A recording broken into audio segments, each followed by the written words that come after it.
미국 필라델피아의 켄싱턴 거리라고 있는데 그 켄싱턴 거리에 새로운 거리 별명이 생겼습니다. 그 거리의 새로운 별명이 뭐냐면 좀비 거리라고 하는 이름이죠. 처음에 그 거리에 대한 동영상과 사진 봤을 때 영화 찍나 보다 이렇게 생각을 했어요. 영화 찍는 게 아니에요. 좀비 영화 아시죠? 막 이렇게 제대로 걷지도 못하고 침도 흘리고 눈도 멍하고 그냥 걷고 땅바닥에 잠을 자고 멍하니 하늘 쳐다보고 마치 마지막 때 심판을 받고 절망하는 백성인 것처럼 그렇게 완전히 음산한 그런 거리의 모습, 좀비 거리라고 이제 불리게 된 거죠. 왜? 마약 때문에. 마약 중독자의 거리가 된 것이죠. 마약 중독자인데 경찰도 무서워서 가지 않는 거리가 되고 경찰도 그들을 어떻게 하지 못하는 지경에 이르렀다. 근데 이 좀비 거리가 미국 필라델피아만 있는 게 아니라 독일 프랑크푸르트에도 이 좀비 거리가 생겨났다. 왜? 그만큼 전 세계에 마약이 급속도로 확장되고 있고 이것을 정부가 아직 충분히 제어하지 못하고 있는 일들을 보게 됩니다. 특별히 예전에는 안 그랬는데 왜 요즘에 갑자기 이런 일이 벌어지는가? 왜냐하면 최근에 아주 강력한 마약이 등장했기 때문에 그렇죠. 그 마약의 이름이 뭐예요? 펜타닐이라고 하는 마약입니다. 근데 이 펜타닐이 사실은 등록된 약품이에요. 정식으로 허가받은 진통제입니다. 이 약을 만든 데가 얀센이라는 회사인데 이 타이레놀을 만든 회사예요. 그러니까 아주 유명한 회사에서 이 펜타닐을 만들었는데 얼마나 효과가 좋은지 이 진통제인데 현재 존재하는 모든 진통제보다 가장 뛰어나다. 타이레놀, 머리 아플 때 타이레놀 먹잖아요. 타이레놀의 1000배의 효과가 있습니다. 주로 극심한 암 환자들, 치유는 불가능하고 다만 통증이라도 좀 멎었으면 좋겠다라는 용도로 이 마약성 진통제를 만든 건데 얼마나 독성에 강하냐면 우리가 계란 삶아서 계란 먹을 때 소금 찍어 먹잖아요. 소금을 살짝 찍어, 그게 2mg인데 이게 살짝 찍으면 그 정도의 펜타닐을 먹으면 사망입니다. 이게 엄청나게 좋은 진통제 약이지만 한편으로는 도국물이야. 모르고 그 약을 먹었다, 바로 죽는 거죠. 효능이 굉장히 좋다고도 할 수 있는데 당연히 부작용도 있죠. 특별히 첫 번째 부작용이 호흡곤란. 호흡이 멈춰요. 근데 우리가 갑자기 호흡이 곤란이 와. 호흡이 막 안 좋아. 그럼 어떻게 해? 야, 빨리 119 불러. 야, 죽겠다. 뭐 인공호흡하고 뭐 이러지 않을까? 안 해요. 근데 이거는 환각 상태에서 호흡곤란이 오고 호흡이 정지가 되는데 정작 본인은 통증을 못 느껴. 죽는 줄 모르고 그냥 죽어가는 일이 벌어지는 거죠. 그래서 펜타닐이 전 세계적으로 지금 문제지만 특별히 미국에서 문제가 됩니다. 그래서 이 펜타닐을 과도하게 섭취함으로 말미암아 죽어요. 사람들이 몇 명 죽어요? 하루에 200명이 죽어요. 하루에 약을 잘못 먹어서 죽습니다. 연예인들이 갑자기 자살은 아닌 것 같은데 죽어요. 왜? 거기서 그냥 기분 좋게 하겠다고 펜타닐을 먹었는데 과도하게 먹은 거죠. 그래서 죽음을 맞이하는 사태가 벌어졌는데 갑자기 미국 트럼프 대통령이 뭐라 그래요? 야, 중국, 야, 멕시코, 이 문제 해결하지 않으면 니들 가만두지 않을 거야. 이렇게. 아니, 자기 백성들이 지금 펜타닐 마약 중독됐는데 그 책임을 누구한테 돌려요? 중국하고 멕시코한테 돌려. 왜? 그들이 이 펜타닐을 가짜로 유통하기 때문에. 이 펜타닐의 화학 공식이 그렇게 어렵지 않대요. 그러니까는 가짜로 만들 수 있어요. 그거를 미국으로 대량으로 밀반입 하는 거예요. 그러니까 백성들이 펜타닐을 먹는데 요즘에는 펜타닐을 먹는 방법이 다양하게 됐어요. 사탕, 껌, 음료수, 그 상품을 만드는 거예요. 그러니까 아이들이 길을 가다가 나이트클럽 앞에서 전단지를 주면서 사탕 하나 붙여줘요. 전단지를 버렸는데 사탕을 먹었단 말이야. 근데 갑자기 기분이 좋아져. 막 행복해. 너무 좋아. 펜타닐은 한 번만 먹어도 중독이 돼요. 그러니까 먹었단 말이야 그냥. 근데 또 생각나는 거예요. 먹고 싶다, 또 먹고 싶다. 또 가는 거예요. 기웃기거리는 거예요. 사탕 하나 주세요. 먹잖아요. 어디서 이거 줘요? 저 나이트클럽이야. 어디야? 그때부터 중독에 빠지는. 이게 남의 나라 얘기 아니라 우리나라에도 이 펜타닐 중독이 10만 명이 넘어요. 얼마나 강력한지 요즘 아이들 사이에 문제가 되는 거죠. 뭐 마약뿐만 아니라 중독이 뭐냐? 우리가 다양한 게임 중독, 뭐 도박도 있고요, 알코올 중독도 있고요. 중독이 많지요. 중독이 뭐냐?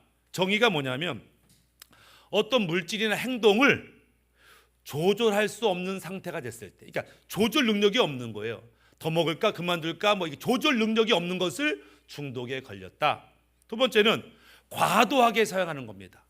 규정보다 더 과도하게 사용할 수밖에 없는 상태가 된 거, 면역이 된 거죠. 이미 내성이 된 거죠. 그래서 과도하게 사용할 수밖에 없는 상태가 된 게 뭐예요? 그게 중독이다. 세 번째는 부정적인 결과를 뻔히 알면서도 멈출 수 없는 상태, 이게 중독이다. 이렇게 이제 표현을 합니다. 요즘 많은 중독들이 있어요. 처음은 가볍게 시작했죠. 심심하니까, 무료하니까, 뭐 재미난 게 없나 그렇게 시작했지만 중독의 결과는 아주 처참하게 됩니다.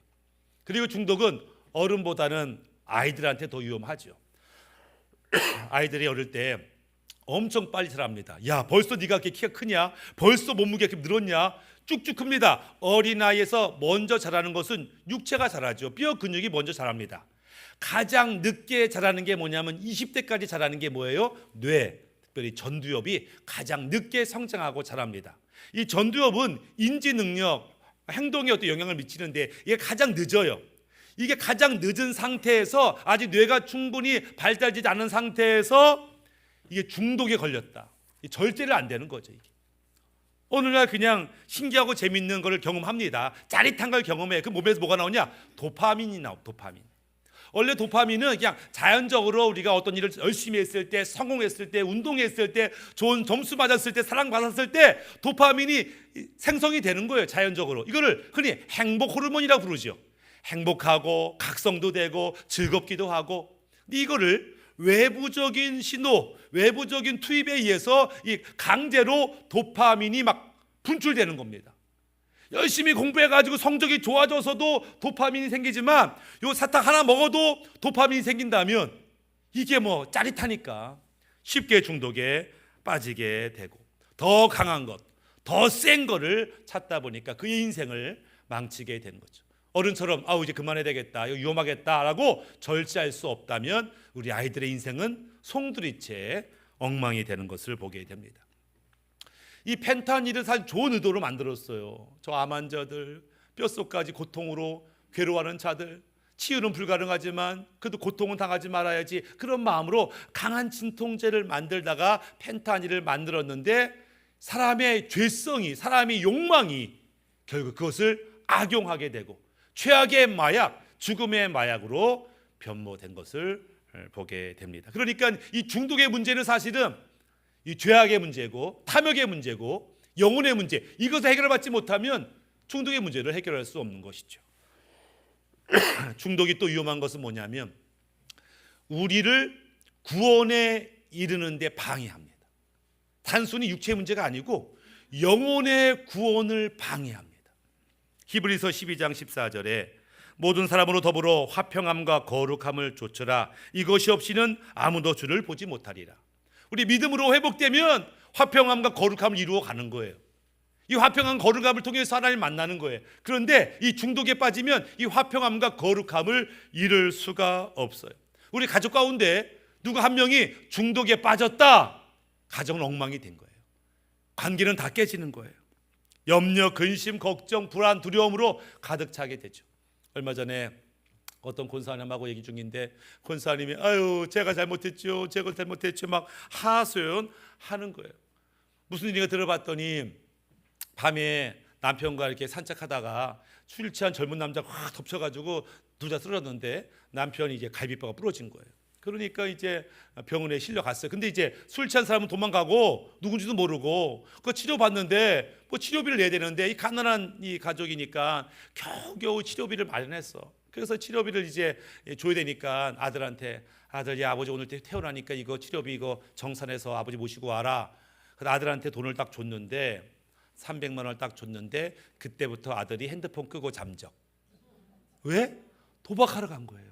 도박하러 간 거예요. 물론 아들이 도박한다는 걸 알고 있었지만 아니 아버지가 태어나는데 설마 그 돈을 가지고 도박하러 갈 줄은 상상도 못했던 거죠.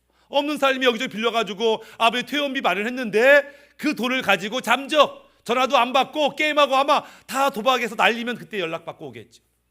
이게 도박에 한번 빠지면, 중독에 한번 빠지면 그 가정의 화평을 기대하기가 어렵다. 왜? 중독에 빠지면 자기밖에 몰라요. 자기 감정, 자기 욕망밖에 몰라요. 다른 사람의 감정요, 상황요, 그거 개의치가 않아요. 그러니 관계가 깨지고 화평을 이룰 수가 없게 되는 거죠. 중독에 빠지면 거룩함도 이룰 수 없어요. 우리가 거룩하게 살려면 말씀과 기도로 살아야 되는데, 말씀과 기도가 우리 인도하는 게 아니라 죄성이, 욕망이, 탐욕이 절제하지 못하는 것이 우리를 이끌어가요. 도파민이 우리를 이끌어가요. 그러니까 어떻게 말씀대로 믿음대로 살아갈 수 있겠어요. 그러니까 하나님이 기뻐하는 삶을 절대 살 수가 없게 되더라. 결국 그 끝은 지옥으로 갈 수밖에 없는데, 우리가 어떻게 이 중독의 문제를 해결할 수 있을까, 우리가 말씀을 통해 좀 살펴봤으면 좋겠습니다. 오늘 본문에 모세가 등장하는데, 모세를 볼 때마다 뭐 보통 사람 아니죠. 모세를 볼 때마다 참 도전이 되는 게 한 가지가 있는데, 그의 능력, 뭐 그의 지혜, 그게 아니고 그분이 끝까지 하나님 만나고부터 이 땅을 떠날 때까지 끝까지 하나님의 은혜 안에, 임재 안에, 말씀 안에 살았다는 게 사실 도전이 됩니다. 뭐 저도 그런 경험이 있지만, 사실 이 약 물고 한번 내가 금식하겠다 그러면 아마 누구든지 20일 기도, 30일 금식 기도 할 수 있어요. 누구든지 이 약 물고 죽으면 주리라 기도 들어가가지고 불 달라고, 은사 달라고 부르시면요, 은사 받고 불 받아요. 그거 어려운 거 아니에요. 저도 한때 하루에 7시간씩 기도하면서 은혜 받겠다고, 능력 받겠다고 놀라운 체험을 하죠. 그거요, 한 번만 꼭 먹으면 할 수 있어요. 그러나 더 어려운 게 뭐냐면, 은사와 능력 받는 게 어려운 게 아니라 끝까지 믿음을 지키는 거, 끝까지 사명 감당하는 거, 마지막까지 인내하며 끝까지 주님 안에 거하는 게 얼마나 힘든지 알아요. 수많은 사람들을 지금까지 지켜보면서 참 처음에는 그렇게 믿음 좋았던 사람이 사업에 성공하고 부자가 되고 이름을 알리면서 점점점 세상으로 빠져가는 사람이 얼마나 많은지, 그렇게 겸손했던 사람도 교만해지고 자만해지고 함부로 말하는 사람이 되는 것을 얼마나 자주 보는지, 그러니까 끝까지 변치 않는 한결같은 마음을 갖는 게 얼마나 중요한지. 그래서 모세를 볼 때마다 어떻게 그는 저럴 수 있었을까. 많은 사람이 개구리가 올치기적 생활을 못한다고 참 변질되고 변화되를 반대는데, 모세는 어떻게 그렇게 그 오랜 기간 동안 은혜 안에 머물 수 있었을까를 보게 됩니다. 그리고 그 비밀을 하나 발견 되는데, 그가 늘 하나님의 임재 안에 머물렀다. 그리고 그 임재의 중심에는 회막이 있었다. 성전이 있었다. 그래서 그는 회막에 들어가서 하나님을 만났고, 그 회막을 통해서 하나님의 음성을 듣고 인도를 받고 지혜를 받고, 그 회막 안에서 하나님의 지혜와 능력을 덧입었고, 하나님의 영광을 보면서 말할 수 없는 기쁨을 그 회막 안에서 그가 경험한 게죠. 천국을 경험하고 하는 영광을 경험할 때 모르긴 몰라도 모세 안에요, 막 도파민이 막 쏟아났을 것 같아. 여기가 천국이구나, 이게 주님의 사랑이구나, 이게 이 임재의 영광이구나. 아마 세상이 줄 수 없고 세상이 알 수도 없는 그런 평강을 경험하면서 주님 한 분으로 충분합니다, 주님 말씀대로 살겠습니다, 날마다 그런 고백을 했기 때문에 그 오랜 시간 동안 주님 안에, 믿음 안에, 말씀 안에 살지 않았을까, 이런 생각을 해보게 됩니다. 그런데 오늘 본문에 보면 이 회막 안에 또 다른 사람이 있는데, 여호수아가 그 회막 안에 있어요. 본문의 말씀 출애굽기 33장 11절에 사람이 그 친구와 이야기함 같이 여호와께서는 모세와 대면하여 말씀하시며, 모세는 진으로 돌아오나 그 수종자 눈의 아들 청년 여호수아는 회막을 떠나지 아니하니라. 여호수아는 모세의 수종자, 시종, 비서였어요. 모세 옆에서 모세 하는 일 도와주고, 뭐 프린트도 해주고, 뭐 신발 구두도 준비해주고, 뭐 식사도 준비해주고, 아마 비서였어요. 그런데 여호수아가 모세를 볼 때마다 감탄을 하는 겁니다. 놀라는 겁니다. 아니, 저 모세 선지자는 지치지도 않나? 새벽부터 밤늦게까지 그 많은 일을 처리하는데도 피곤하지도 않으시는가? 도대체 저게 사람인가? 어떻게 저 능력, 저 지혜, 저 권세, 뭐 늘 감탄하는 겁니다. 어떻게 저럴 수가 있을까? 역시 하나님의 사람은 달라. 그러다가 여호수아가 모세의 지혜와 능력과 그 활력의 비결을 발견합니다. 그게 뭐예요? 회막입니다. 문제를 잔뜩 안고 백성들이 원망 분별을 잔뜩 안고 회막에 들어갔는데 회막에 나올 때는 얼굴에 빛이 나서 기쁨과 활력과 능력으로 나오는 걸 보는 거예요. 도대체 저 회막이 뭐기에 들어가기만 하면 새로운 존재로 바뀌어서 나오는 거. 회막이 비결이구나. 회막 안에 하나님 만나는 것이 비결이구나.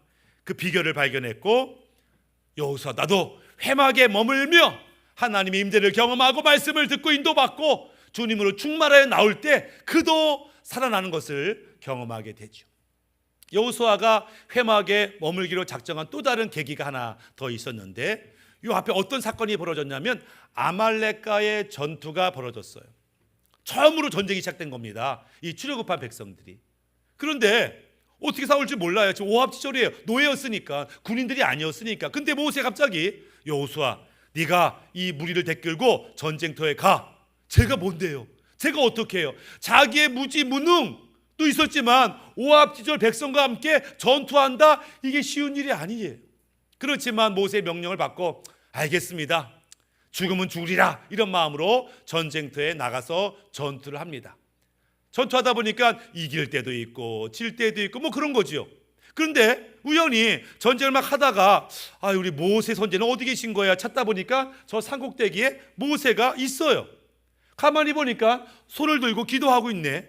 근데 손을 들고 기도할 때는 백성들이 막 활기가 넘치고 힘이 넘치고 이길 수 있어요 막 열심히 싸워 이기는 거예요. 근데 이스라엘 백성이 질 때가 있어요. 힘이 없고 넘어지고 쓰러지고 보면 모세가 팔이 아프다고 손을 내리고 있는 거야. 우연이겠지. 우리가 싸우는 건데 뭐 모세가 기도한다고 뭐 이게 달라지겠어? 근데 싸우다 보는 거예요. 모세가 손이 올라가면 막 전쟁 이기고 손이 내려가면 지고 우연이 아닌가? 한참 보니까 그 아론 형이 와가지고 팔을 잡고 양쪽에서 도와주는 거예요. 팔 내리지 말라고. 그렇게 팔이 안 내리는 동안에 연속적으로 전쟁 이기는 걸 보면서 아하, 내가 잘 싸워서 이기는 게 아니구나. 내가 못 싸워서 지는 게 아니구나. 기도가 있으면 이기는 거고 기도가 없으면 지는구나. 이거를 발견한 거예요. 그러니 아말렉과의 전투에서 엄청난 전공을 세웠지만 여호수아가 자랑할 수가 없어요. 왜? 이게 자기의 능력이 아님을 알거든요. 이게 기도의 능력이다. 기도의 능력이다. 어디 가야 돼? 회막에 가야 되는 거죠. 하나님 만나야 되는 거죠. 하나님과 대화하고 그 앞에 부르짖음. 이것이 축복의 비결임을 여호수아가 알고 모세가 이만하면 됐다 하고 이제 밖에 나가는데 여호수아는 나는 부족해. 더 받아야 돼. 더 은혜 더 봐야 돼. 회막에 성전에 교회에 머물러 있는 여호수아의 모습을 보게 됩니다. 회막에 머무른다라는 것은 말씀과 기도 가운데 있다 그 뜻이에요. 하나님의 말씀을 듣고 그분과 대화하는 시간을 갖는다라고 하는 거죠. 디모데전서 4장 5절에 하나님의 말씀과 기도로 우리가 거룩하여진다는 거예요. 우리가 변화되는 방법은 그분의 말씀, 그분의 기도만이 우리를 변화시켜 준다라고 하는 거예요. 중독자를 어떻게 변화시켜요? 수많은 프로그램 돌린다고 되는 게 아니에요. 말씀과 기도로 그가 회복되면 그 임재 안에 거하면 중독자도 변화될 수 있는 것을 보게 됩니다. 기도의 능력을 경험하면 중독의 치유가 일어나죠. 주중에 낮에도 항상 기도하러 오시는 분들이 계세요. 어떤 사람이 보면은 아니 저 사람들은 시간이 남아 도나 이 낮에 와서 기도하네. 시간이 남아 돌아와서 기도하는 게 아니에요. 문제가 얼마나 심각하면 저렇게 교회 와서 눈물 흘리며 기도하나. 그 문제가 심각해야만 기도하는 게 아니에요. 왜 기도하냐면 기도의 능력을 맛보았기 때문에 기도하는 겁니다. 기도 가운데 하나님의 영광을 경험했기 때문에 기도 가운데 세상이 알 수 없고 줄 수 없는 평강, 기쁨, 감격을 알기 때문에 문제가 없어도 기도하러 와요. 시간이 없어도 기도의 자리에 가는 것. 그것이 기도의 사람의 특징인 것들을 보게 됩니다. 우리가 말씀을 통해서 와 말씀이 꿀송이보다 달어. 말씀이 빛이고 능력이야. 이걸 경험하고 기도 가운데 하나님의 임재를 경험하면 말할 수 없는 기쁨이 감격이 행복이 우리 안에 솟아나요. 그러면 굳이 술 먹지 않고 게임하지 않고 마약하지 않아도 참된 만족이 우리 가운데 있어요. 가끔 저를 볼 때마다 그러시는 분이 있어요. 목사님은 술도 안 마시고 무슨 재미로 산대요. 술 안 먹어도 게임 안 해도 기쁨이 넘쳐요. 그런데 그분은 모르는 거지. 우리가 어떻게 신앙생활하며 살아요? 하나님이 주시는 기쁨이 아니고서 우리가 어떻게 이 땅에서 신앙생활하며 살 수 있겠냐라고 하는 것이죠. 그래서 우리가 하늘의 기쁨을 누리면 더 이상 땅의 기쁨, 게임이 주고 도박이 주고 알코올이 주고 마약이 주는 기쁨을 쳐다보지도 않게 된다. 우리 몸과 영혼을 망치는 그런 중독이 아니라 하나님의 생명과 은혜와 우리를 형통함으로 우리를 천국으로 인도하는 그분의 인재의 기쁨을 우리가 사모할 때 중독의 문제가 해결되는 것을 보게 됩니다. 어떻게 하면 중독의 문제를 해결할까? 태도가 중요한데 중독이 얼마나 위험한지를 알아야 되고 그리고 이 중독에서 벗어나야겠다라고 하는 마음의 결심이 서야만 이 중독의 문제를 해결할 수 있어요. 마치 필라델피아의 그 좀비 거리처럼 그 얼마나 비참하게 되는지 정작 그 사람들 아무 생각도 없이 그냥 좀비처럼 걸어다니는 모습 바라보면서 우리가 나는 저러지 말아야지 라는 생각을 가져야 된다라고 하는 거예요. 어쩜 우리도 그처럼 심각한 중독은 아니어도 어느 정도 중독에 걸릴 수도 있다라고 하는 거예요. 지금 나는 혹시 중독에 걸리지 않았나를 살펴볼 필요가 있습니다. 중독이라는 것은 어떤 특정한 물질, 행동에 대해서 조절 능력이 없는 것이 중독이라고 했어요. 나는 지금 절제 있게 내 인생을 조절해가며 말씀대로 살고 있는가? 그렇지 않으면 나는 어딘가에 중독될 수 있다라고 하는 거예요. 중독은 과도하게 사용하는 거예요. 적정 수준을 넘어가는 거예요. 더 인이 백혀가지고 내성이 생겨가지고 이 정도로 못하는 상태가 된 거 이미 중독된 상태라고 한다면 나는 지금 어디에 마음 뺏겨서 과도하게 그 일에 집중하고 있는가? 혹시 나는 중독이 아닌가를 점검해 봐야 됩니다. 중독은 부정적인 결과를 뻔히 알면서도 멈출 수 없는 상태가 중독이라고 했다면 나는 지금 이거 안 되는데 이거 죄인데 잘못됐는데 알면서도 여전히 끊지 못하고 하고 있는 게 있다면 어쩌면 나는 지금 중독되어 있을 수도 있다라고 하는 거예요. 그럼 어떻게 하면 이 중독에서 해결할 수 있을까? 반드시 주님 안에서 이것이 해결될 수 있다라는 믿음을 가지고 부르짖을 때 중독의 해결이 시작이 되는 겁니다. 부르짖으면서 두 번째는 우리의 온 삶을 하나님께 온전히 맡길 때 중독의 치유가 일어나요. 마치 환자가 수술대에 누워가지고 의사 선생님 제 속에 있는 암병을 좀 치료해 주세요라고 맡기는 것처럼 하나님 내 안에 더러움이 가득해요. 죄가 가득해요. 중독이 있어요. 내 힘으로 안 돼요. 해봤는데 안 돼요. 하나님이 온전히 내 안에 오셔서 다스리시고 치유하시고 새 창조를 이루어 주옵소서라고 맡길 때 하나님이 우리 안에 새 창조 거룩함을 이루시게 되더라라고 하는 거예요. 그러면서 하나님이 우리 안에 임재하여 역사할 때 뭘 경험해야 돼요? 그분만이 주실 수 있는 기쁨, 감격, 평강, 환희 이것들을 경험해야 되는 거예요. 이것도 한번 경험하면 세상이 주는 것과 비교할 수 없는 축복 안에 살고 있음을 나야말로 진짜 행복한 사람이라는 것들을 고백하게 되더라라고 하는 것이죠. 회막 안에 머무는 것이 하나님과의 화평하는 것이고 교회 안에서 성도들과 화평한 것을 배울 때에 우리가 거룩한 삶을 살 수 있는 것이고 그 화평함과 거룩함이 우리를 천국으로 인도한다 이렇게 말씀하는 것을 보게 됩니다. 우리가 그분 임재 안에서 그분의 말씀에 다스릴 때 어떤 일이 벌어지면 충돌이 벌어집니다. 내 욕망과 하나님의 뜻과의 충돌이 벌어져요. 그때 우리가 결심해야 되는 거죠. 그때가 진짜 영적 전쟁의 시작인 것이죠. 너희는 죄와 싸우되 아직 피 흘리기까지 싸우지 않았구나.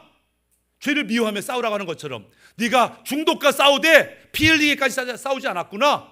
중독과 싸워야 되는 거죠. 중독을 미워야 되는 것이죠. 그래서 오직 그분의 천국의 기름 부으심만이 나를 채워서 중독이 아니라 생명으로 구원으로 영광으로 살아나는 우리 모두가 되시기를 예수님의 이름으로 축복합니다. 아멘. 우리 함께